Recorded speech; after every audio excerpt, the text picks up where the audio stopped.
Finally nga kapatid ay pinakawalan na nga itong si Benny Cutie nitong kuponan ng TLPH na kung saan yan nga yung official na wala na nga itong si Benny Cutie dito nga sa TLPH. Pero kung ating ang titignan kapatid, nakapag-roster lock na nga ang mga kuponan sa MPLPH bago pa nga siya pakawalan. Sinabutahi nga ba itong si Benny Cutie? Kyrie nalaglag sa lower bracket. Kelra, sinabage na naman itong Indo sa pagkakataon na ito. Pasok na nga sa susunod na round ng playoffs kapatid. Magtutuloy-tuloy ba ang dalawa nating pambato na Onyx PH at Team Falcons hanggang kampyonato? Pag-uusapan natin yan sa araw na ito.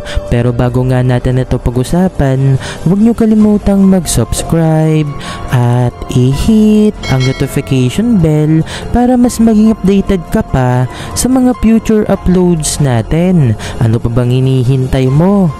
Tara!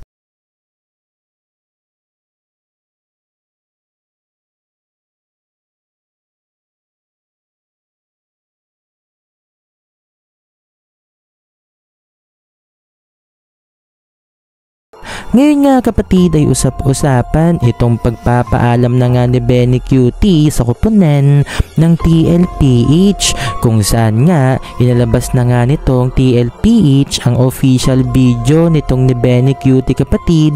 Nangangahulugan lamang ito na yun pa lang ang simula ng kanyang pagkakawala dito nga sa TLPH. Kamakailan nga kapatid na kompleto na nga ng bawat kuponan sa MPLPH ang kanilang mga roster para sa susunod na season. Nagkaroon na rin tayo ng roster lock na kung saan kapatid ni isang Benny Cutie nga ay wala nga tayong nakita sa mga nakapag-roster reveal na nung nakaraan. Marami pa nga ang umaasa kapatid na itong si Benny Cutie ay sa ibang region na nga mapupunta. Pero mukhang hindi pa nga allowed itong si Benny Cutie na makapag-try out sa ibang kuponan dahil parang ang nangyari nga kapatid ay hindi kaagad pinakawalan itong si Benny Cutie ng TLPH. Kaya naman nang dahil nga dyan, kung kailan pa nga nakapag-roster lock ay doon pa lang pinakawalan nga itong si Benny Cutie. Yung tipong wala na ngang kuponan ang makikinabang sa kanya para dito sa susunod na season. Kaya nga itong si Benny Cutie kapatid ay agad-agad ngang nag-post na LFT. Looking for team na nga sa kasulukuyan itong si Benny Cutie na kung saan kahit nga dito sa MPLID ay nakapag-roster lock na nga ang mga ito. Kumbaga sa ibang region lamang possible makapaglaro itong si Benny Cutie. Pero sa bagong rules nga nitong MPLPH kapatid na kung saan pwede na ngang magpasok ng mga players pagkatapos nga ng ilang linggo na kung saan magkakaroon kasi ng mga direct invite nga itong mga kuponan sa mga player na gusto nga nilang kunin kapatid, mapa MDL man o nanggaling man sa ibang kuponan sa amateur. Yung ganyang ruling nga kapatid, ginawa na nga yan ng RRQ Hoshi nang biglaan nga nilang ipasok ito ang si Lemon. Kahit hindi naman talaga naka-roster ito ang si Lemon, na ipasok nga siya ng RRQ na kung saan parehas na nga ang ruling ng MPLID dito nga sa Pinas. Kaya possible pa rin na makapaglaro itong si Benny Cutie para sa susunod na season.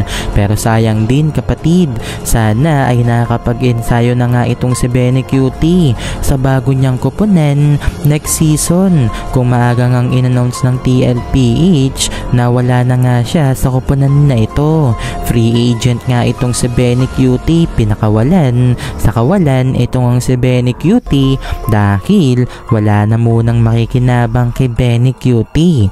Mapapansin nga kapatid na medyo something fishy nga kapatid ang nangyari dito nga kay Benny Cutie. Pero syempre hindi pa rin naman natin alam ang tunay na dahilan kapatid kung bakit late na nga pinakawalan itong si Benny Cutie. Syempre, sana ay maglabas nga ng official announcement ng TLPH patungkol nga sa bagay na yan. Dahil sa ML community, marami nga ang naninisi dito nga sa ginawa ng TLPH.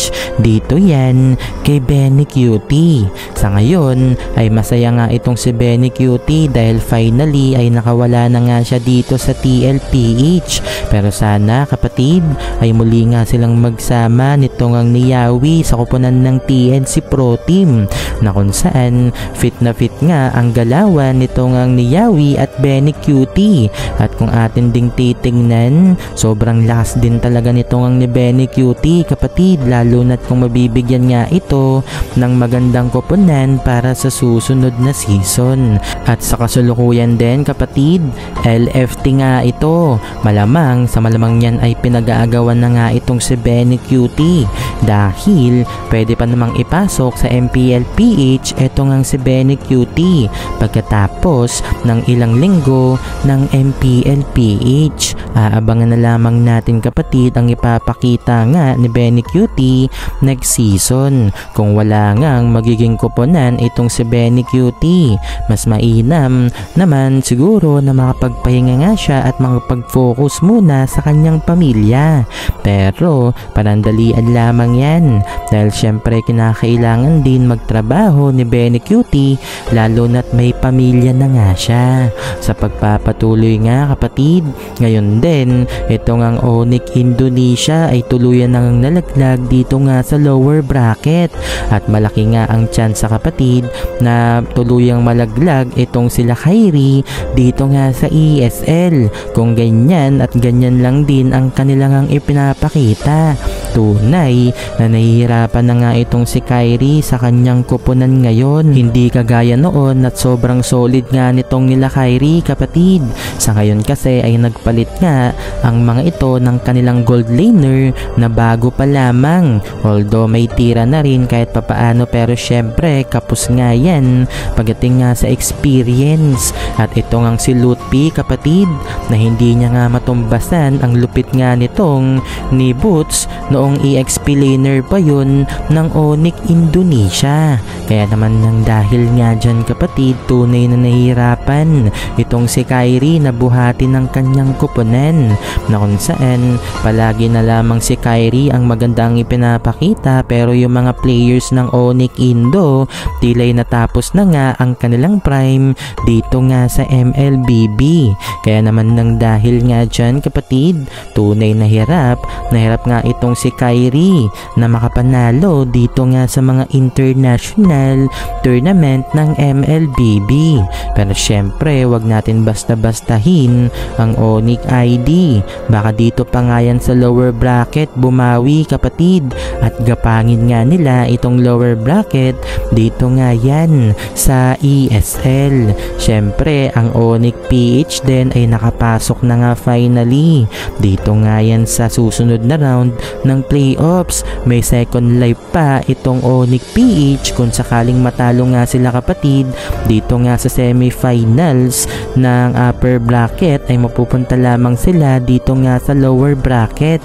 Kaya naman nang dahil dyan, nalusutan nga nila itong kupunan ng RRQ Hoshi dito nga sa pagkakalaglag sana sa ESL. Alam naman natin na natalo nga itong sila Kelra sa game 1 kapatid, na kung saan pinangbabash nga itong Onyx PH pero nagawa ngang i-reverse sweep ng Onyx PH ang laban. Kaya itong kupunan ng RRQ Hoshi kapatid ang nalaglag dito nga yan sa ESL.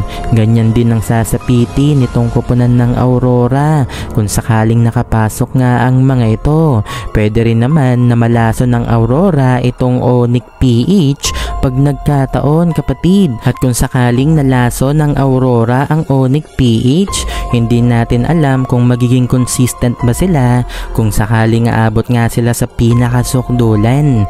Dahil sa mga past matches nga nitong Aurora, palagi na lamang itong nagtuchok. Kumbaga kapatid, kung titingnan, hindi nga consistent ang lakas ng Aurora. Oo, malakas naman talaga itong ang Aurora kapatid, pero yung consistency ay wala pa nga sa koponan na yan. Hindi kagaya nitong Onyx PH at Team Falcons, balagbag talaga ang mga ito.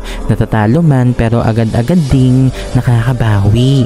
At yan ang mga aabangan nga natin sa mga susunod na yugto dito nga yan sa ESL. So kapatid, ano ang reaction mo sa video na ito?